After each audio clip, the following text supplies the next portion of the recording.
Happy New Year, everybody! Wishing you guys a joyous and fruitful 2020. So this video is actually for me to just document down what are my highlights of my 2019. So one of the biggest milestones that I achieved in this 2019 was my career transition.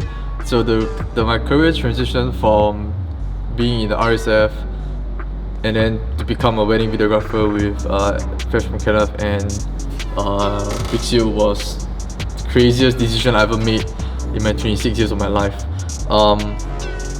The good part was that I had the freedom to do whatever I want, but the so-called bad thing is that whatever I've done, I have to be responsible for every single action that I make.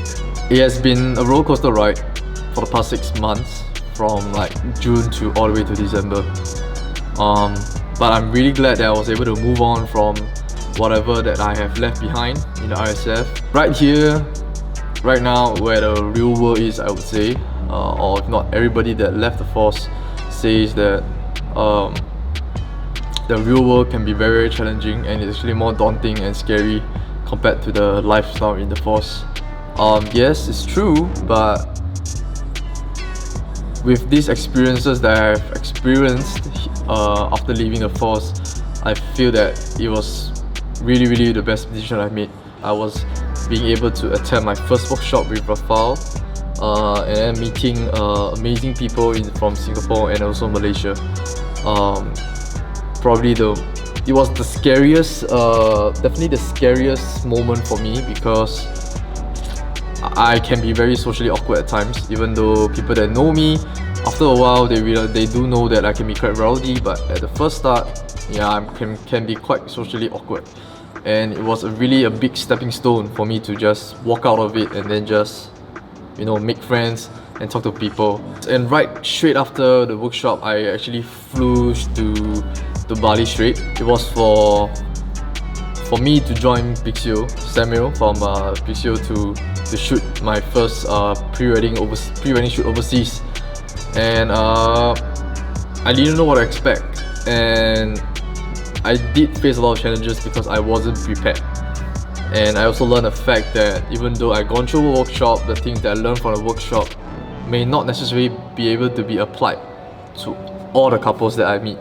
So it was something that I didn't understood. I learned something that appeared to work in the workshop comes out to be different when I apply it to the couples that I meet.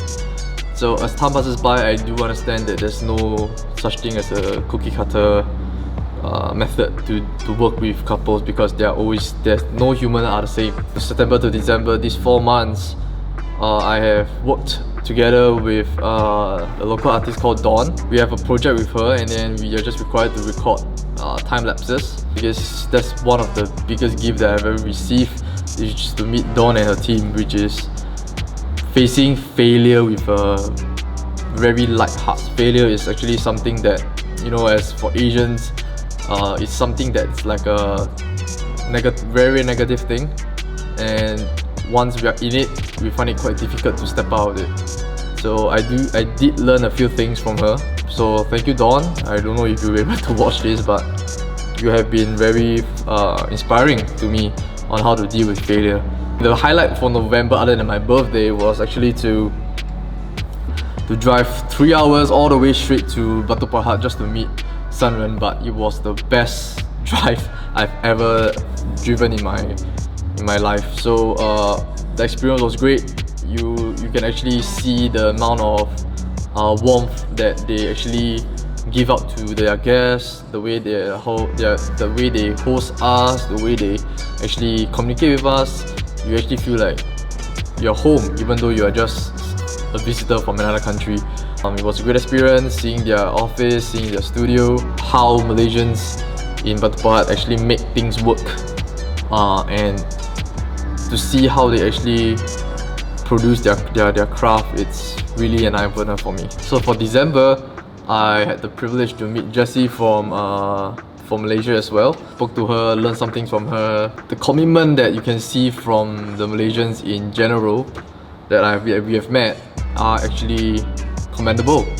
Like, you can really see that they really just believe in their craft, they want to improve, and they just want the best for the couples, and that's something that I really want to learn and embrace. I'll probably be vlogging more often, documenting what we do on a day-to-day basis. Most probably we will be filming more during weddings to just show you guys what goes around behind the scenes, because I'm pretty sure people that just started like me 1 year ago, we actually really want to know how things work and piece up together to reach the end goal, which is to deliver the photos or the sim day edit or the post-wedding highlights. So the next one big major update about us is that we are going to shift our office.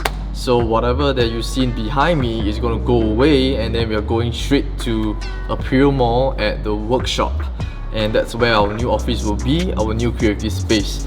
And I'm super stoked to see what's going to happen for this year in that space. The year has been a roller coaster ride, but I guess there's also more positive compared to the negative side of the year. So I'm basically just happy for the people that I have been with for the past 3 to 4 years of my life, with the force, seeing them being happier outside and fulfilling what they want to achieve in their lives, and you know, meeting new people in the industry right now. It's just, I guess that's the positive side. So just wishing you guys a happy 2020 and see you guys soon.